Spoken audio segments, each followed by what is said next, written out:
দেখছি বলে নিয়ে যাবে সমস্যা কি আমার মামা কি বেশি হয়েছে নাকি হ্যাঁ পরে দেখেন আমি ভিডিও করছি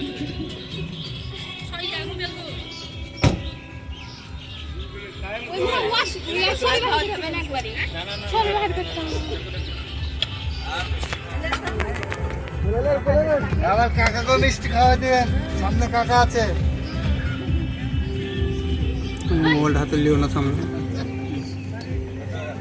গাড়ি এখান থেকে